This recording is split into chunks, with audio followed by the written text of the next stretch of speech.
Ce que je tiens ici dans les mains, c'est tout simplement le PC portable pour architecte ultime et je vais vous expliquer pourquoi. Salut YouTube! Alors, ça fait un peu plus de 10 ans maintenant que je conseille régulièrement des PC portables, non seulement à mes collègues architectes, mais aussi aux lecteurs de mon blog à travers le monde. Et en 10 ans, j'ai eu à tester une dizaine d'ordinateurs portables de toutes les marques, que ce soit MSI, Lenovo, Asus, Acer et j'en passe. Mais aucun ne m'a autant marqué que le PC portable que je vais vous présenter aujourd'hui, qui n'est nul autre que le Razer Blade 16. Qu'a-t-il de si spécial ce PC? C'est ce que je vais vous montrer dans cette vidéo. On dit souvent que la première impression est la plus importante et fort est de constater que le Razer Blade fait un quasi sans faute à ce niveau-là. Car oui, le Razer Blade c'est avant tout un design premium. Le châssis il est en aluminium qui est taillé au millimètre. Il arbore un petit écran 16 pouces à bord ultra fin du plus bel effet. Et bien sûr un clavier rétro éclairé RGB qui a juste une petite touche de style.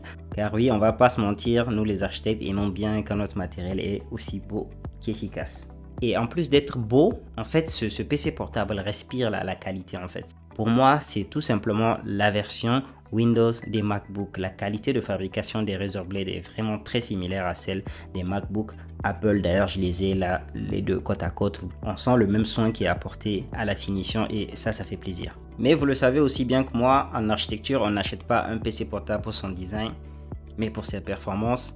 Et ça tombe bien parce que le Razer Blade 16 est un véritable monstre de puissance. Ma configuration est dotée d'un processeur i9 de 13e génération couplé à une carte graphique Nvidia RTX 4080 dotée de 12 Go de mémoire vidéo. Et côté mémoire RAM, on a 64 Go. Alors à la base, c'était 32 Go de RAM que j'ai upgrade à 64 Go. D'ailleurs, j'ai toujours les mémoires RAM d'origine, faudrait que je pense à leur trouver une utilité. Avec une configuration pareille, autant vous dire que les logiciels tournent comme un charme, que ce soit sur des rendus sur Lumion, Twinmotion, Enscape ou même de grosses scènes sur 3ds Max ou Archicad ou Revit. Le Razer Blade 16 reste fluide en toutes circonstances. Pas de ralentissement, pas de temps d'attente et ça, c'est un vrai game changer. D'ailleurs, le PC il est livré avec un logiciel propriétaire qu'on appelle Razer Synapse et qui permet de configurer la puissance du PC en fonction de son besoin.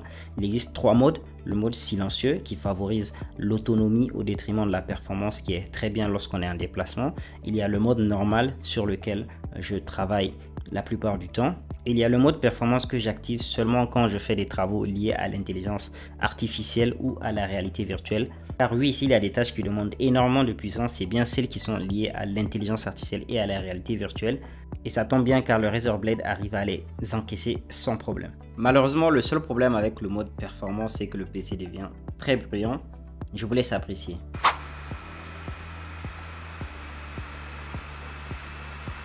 Malgré toute cette puissance, le Razer Blade 16 reste relativement compact et facilement transportable. Je peux le glisser facilement dans mon sac et l'emmener partout avec moi, que ce soit pour des réunions de chantier, des rendez-vous avec des clients ou pour une session de coworking. Si on ne compte pas le bloc d'alimentation, le Razer Blade pèse 2,45 kg et c'est très agréable de se dire qu'on peut aujourd'hui voyager du jour au lendemain avec son outil de travail sans se prendre la tête plus que ça. Et la cerise sur le gâteau, c'est que comme le PC est fait tout en aluminium, il est très résistant au choc, ce qui apporte quand même une certaine sérénité lors des déplacements. Parlons maintenant de l'ergonomie. Est-ce que c'est confortable de travailler sur ce PC? Vous vous en doutez, la réponse est oui. Alors personnellement, je suis de la team souris verticale plus précisément. Je vous invite à aller voir la vidéo sur la Logitech Lift juste ici.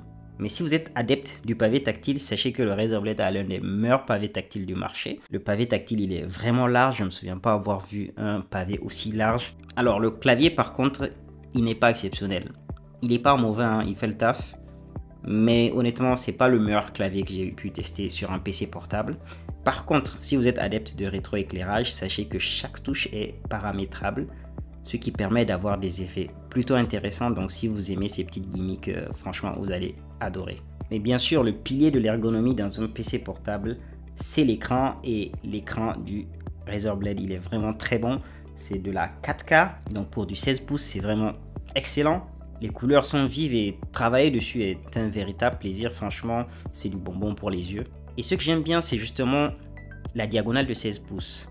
Je trouve que les PC portables avec 17 ou 18 pouces sont un peu trop grands pour être transportables, tandis que ceux de 14 et 15 pouces sont un peu trop petits pour les logiciels d'architecture.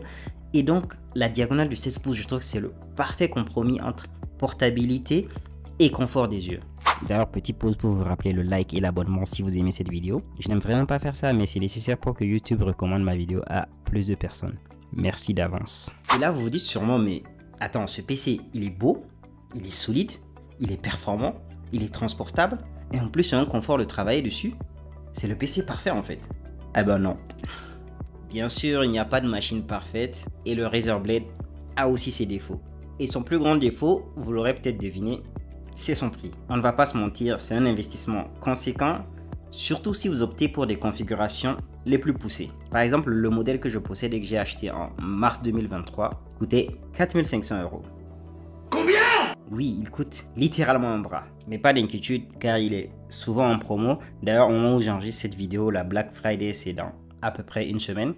Donc, n'hésitez pas à y jeter un coup d'œil. Vous pourrez avoir entre 600, voire jusqu'à 1000 € de réduction. Et bien sûr, vous n'êtes pas obligé de prendre la configuration la plus poussée. Vous pouvez prendre une configuration en fonction de vos besoins. Donc, vous pouvez par exemple partir sur une configuration avec une 4060 ou une 4070. Je vous mettrai les liens vers les différents modèles afin que vous puissiez comparer le prix et voir celui qui sied le mieux à votre budget. Et si vous ne captez absolument rien à ce que je viens de dire, je vous conseille d'aller regarder ma première vidéo sur le guide pour choisir son PC portable pour l'architecture. Il est juste ici.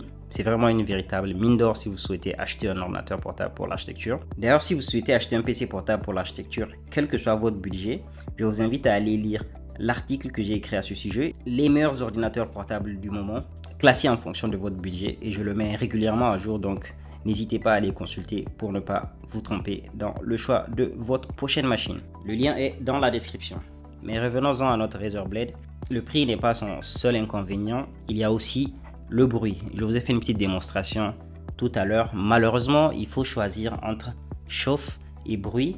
Et je ne sais pas vous, mais personnellement, je préfère entendre mon ordinateur souffler que de le voir littéralement se consumer devant mes yeux. C'est malheureusement le prix à payer pour avoir un PC correctement refroidi et qui tourne de façon performante. Ah, et un dernier point, l'autonomie. Le Razer Blade à la base, c'est un PC gamer ultra performant et malheureusement ça se fait au détriment de la batterie. Ne comptez pas sur une journée de travail entière loin de votre prise électrique. D'ailleurs, ne comptez même pas sur plus de 2 heures. Donc si l'autonomie est un critère important dans le choix de votre PC portable, le Razer Blade n'est malheureusement pas fait pour vous. Bref, j'espère que cette vidéo vous a été utile. C'était Isaka. Ciao.